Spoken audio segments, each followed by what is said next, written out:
10:30 p.m. here in Paris, and time to take a closer look at one of tonight's big stories.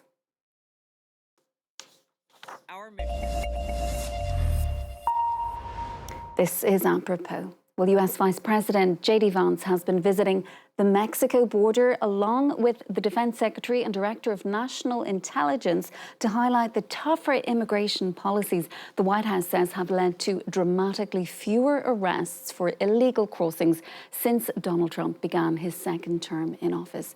The trio have been speaking with reporters. Let's take a listen. It turns out we didn't need new laws. We didn't need fancy legislation. We just needed a new president of the United States, and thank God that's exactly what we have.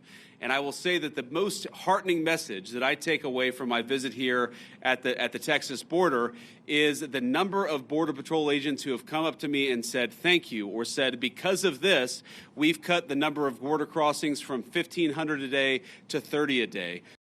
Well, for more, let's cross live now to Fraser Jackson. He's our Washington correspondent. Fraser, we heard a little bit of what the US Vice President had there to say during that press conference. What else emerged? Yeah, well, JD Vance effectively saying that it's because of Donald Trump that the crossings are now at a record low. They're at the record low numbers since the year 2000, the financial year 2000. But of course, those numbers have been trending downwards in recent months. It wasn't something that started when Donald Trump got into office. It had been started at the end part of 2024 after record numbers under Joe Biden. JD Vance said that they, at that point in the border, had been encountering 1,500 migrants a day, and said that was down to 30. But like I said, crossings have been trending downwards, driven in part by policies on either side of the US-Mexico border. The numbers have plunged since Trump began implementing and broadcasting his sweeping immigration crackdown, it should be said. However, JD Vance says Trump has empowered border agents to do their jobs, and said that he'd spoken to many of them over the course of his day-long trip there to the border with Secretary of Defense Pete Hegseth and the Director of National Intelligence Tulsi Gabbard as well. Now, the numbers kind of bear that out. There were over 130,000 encounters in both 2023, February, and February 2024. Well, last month's numbers are down to just 8,300, which is the lowest since the record data began in the year 2000.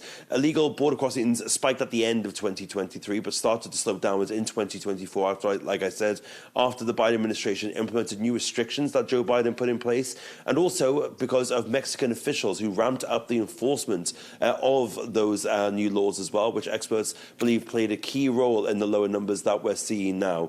But of course, we've also seen the Mexican government sending thousands of troops to the border as part of an agreement to try to avoid some tariffs as well, and that has also played a role as to why we're seeing these lower numbers at the moment. Fraser, we'll leave it there for now. Thanks so much for joining us. That's Fraser Jackson, France 24's correspondent in Washington. Well, for more, let's bring in Ernesto Castañeda. He's director of the Immigration Lab and the Center for Latin American and Latino Studies at the American University. Thanks so much for being with us on the programme, Ernesto. Firstly, Donald Trump himself hasn't made a trip to the border since he was inaugurated for a second time. The White House saying this visit is evidence of the scope of his administration's focus on the issue. What do you think was the main message that these three were trying to portray this evening? We heard a little bit of what JD Vance had to say a little earlier.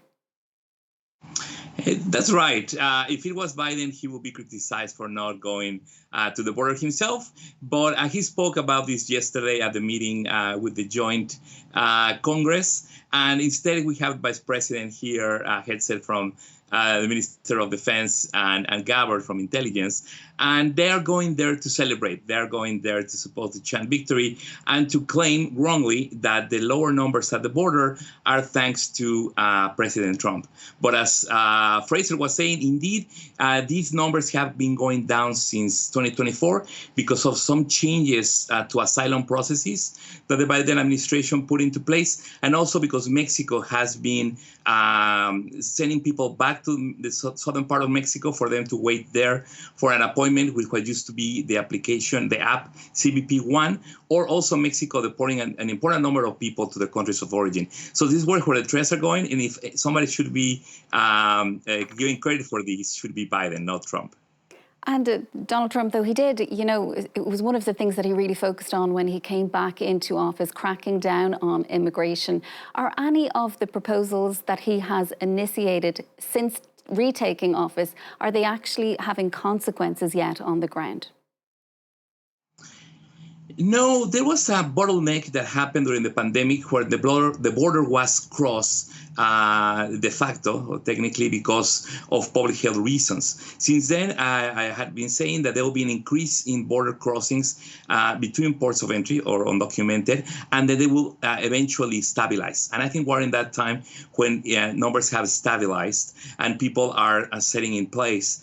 What we are seeing with the new executive orders from the Trump administration are changes for the people who were already inside the United States. That's where the numbers are. So on one side, he's restarting deportations from cities like New York, Chicago, etc., with increasing numbers compared to Biden administration. And he's also now trying to deport people that entered during the Biden administration, but they enter legally, either by asking asylum in the ports of entry or between ports of entry at the border wall. That administration has been calling illegal entries, but it's a way to enter legally. But there's people from 4 countries, Venezuela, Haiti, Cuba, and Nicaragua, who could be here in the U.S. with permission. But Trump has already said that he's not going to renew those temporary protected statuses. Therefore, these people could be deported. And we're seeing some of them being renewed. So there's a difference between Biden deporting people mainly arriving at the border and Trump now trying to deport more people from the interior. And Trump has also had a lot to say about what he feels is the negative impact of immigration within the United States. But you yourself have done research aimed at quantifying how much immigrants actually contribute to the American economy. What did you find? That's right. So immigrants contribute in many ways. They are proven to be sources of innovation. They start companies. They find different ways to solve practical problems. So they help in the advancement of science, technology, and businesses solving problems and expanding to new markets. But besides the cultural and the human aspects, immigrants are an important fuel for the economy of any country, particularly the United States. Here, me and my colleagues did an estimation that in 2022, the people that sent remittances to their home countries, many of them undocumented, they sent $81 billion to other countries. And then we made a calculation, and it turns out that they contributed to the U.S. economy at least $2.2 trillion. In other words, 8% of the GDP of the U.S. in 2022, or more than the whole Canadian economy. So if Trump really was to deport all of them, we will see a decrease in the GDP of the U.S. Of around 8%, which will mean that the U.S. will be in a severe recession. So that's just some of the economic impact that immigrants have, whether they have papers or not. Most immigrants and asylum seekers are working or studying. That's what they do. And Ernesto, there have been reports also that the Defense Secretary has been warning that the US will take military action inside Mexico if the country fails to meet Trump's border demands. How much of a concern is that raising inside Mexico? Yes, this discourse is new, is unique to this Trump administration. It's very open with very little coordination with the Mexican government. So therefore, many people inside of Mexico, including some government officials, are very offended and very worried about this possibility because Mexico has for many years been very careful about protecting its borders and its national sovereignty to armies from other countries. We haven't seen an incursion from the U.S. in many, many years. So this will be worrisome.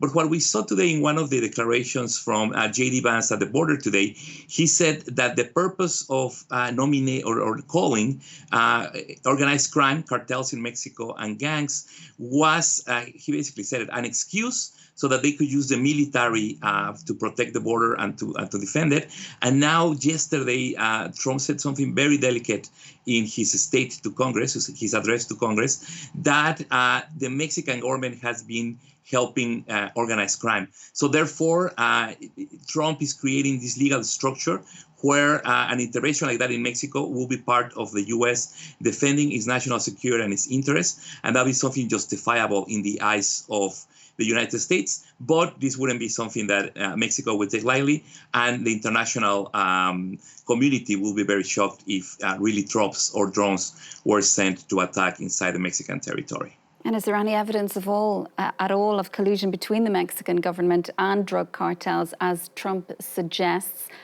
And what can Mexico actually do about this? Well, this is something very delicate and something very complicated. And if there is evidence, there's ways to show this in court and to do trials.